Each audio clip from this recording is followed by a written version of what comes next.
So I got this question from one of our viewers that was like this.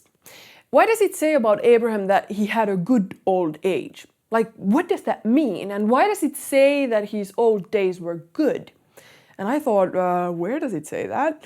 And I read the story of Abraham's death from Genesis 25, and it says there like this in verse 7. This is the length of Abraham's life, 175 years. Abraham breathed his last and died in a good old age, an old man and full of years, and was gathered to his people. So it does say here that he died in a good old age, which in itself is actually a pretty common formula regarding someone's death in the Old Testament, to die in an old age. But here it specifies that he died in a good old age. And yeah, that's not such a common expression, but it's not completely exceptional either. The same words are used of Gideon in Judges chapter 8 and of David in 1 Chronicles chapter 29. But what I did find interesting is that this is not the only time that it talks about Abraham's old age or how he will die. Because this passage in Genesis chapter 25 is actually a fulfillment of something that was told to Abraham already in chapter 15. And Genesis 15 is a very interesting chapter, a rather troubling chapter actually. I mean, it starts with this typical promise formula that we have heard so often together with Abraham, you know, these promises that his offspring will be as many as the stars in the sky, you know. But then from verse 7 onwards, God also promises him the possession of the land. And then follows a strange sort of offering event that is just told how it was done, but not really explained. That Abraham brought some animals and cut them and put them on the ground. But why did he take exactly these sacrificial kind of animals? Why did they have to be exactly 3 years old? Why did he cut them in half? Why were birds not cut in half?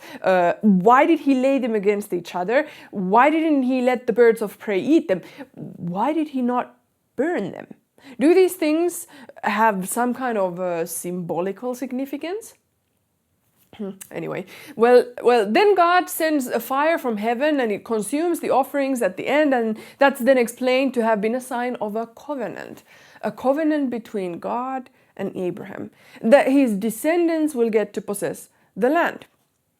So even if we don't understand all the details, we know that this was some kind of a ritual connected to a covenant between God and Abraham regarding the future generations and the land.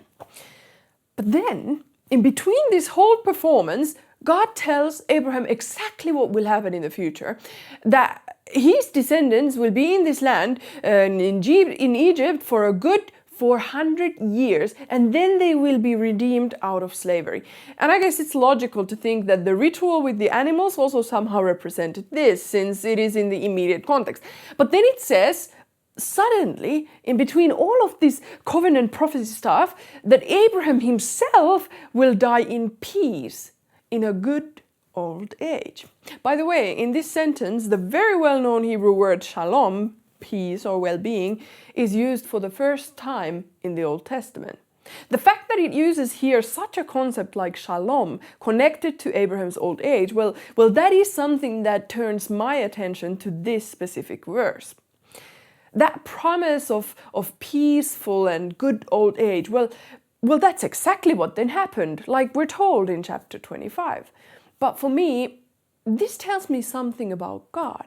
I mean, just think of Abraham in the stories of the Old Testament and his significance, that through Abraham were given all those promises for the future nation of Israel, for their future, and through that for the whole humankind. I mean the whole massive salvation plan was happening through the offspring and the promises given to, well, Abraham. Abraham plays such a key role in that stuff that at the end has proved salvation to all of us. But the thing is, Abraham wasn't only a part of a game that God was playing here, like part of the next move in a bigger plan or something. No, in the middle of it, God suddenly takes care of Abraham's own private future and life. And Abraham, well, he was a human. All the time he was concerned of his offspring, of his life. I mean, that's how humans are. And usually only afterwards we're able to see the bigger picture, the bigger plan and how it all worked out. Well, but Abraham was told something about it already beforehand. And in verse 12, It talks about this deep and terrifying darkness that's falling on him while he was sleeping. And this seems to have been this some kind of a divine vision. Now, whatever that darkness in this divine vision means, it uses a word called eima, which means fright or horror. So we have good reason to believe that Abraham might have actually been scared of this unusual revelation. And in that, God adds a calming element for Abraham inside this vision. I mean, primarily he gives a prophecy regarding the future of a nation that didn't actually even exist yet, but inside it, also a prophecy regarding Abraham's own life, something for him to hold on to, a good old age and a peaceful death. God promises shalom for Abraham's old days. To me, that tells a lot about who God is.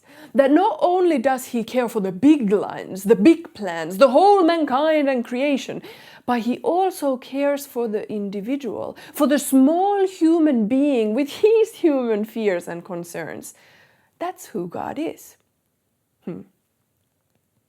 I hope that this was useful for the person who was wondering about Abraham's good old age, and hopefully for some of you others as well. Now, remember, if you have a question, a text, or something that you'd like to discuss or research, then go ahead and send it as an email to thetreasurehunt@macislander.com. That is your way of joining this treasure hunt.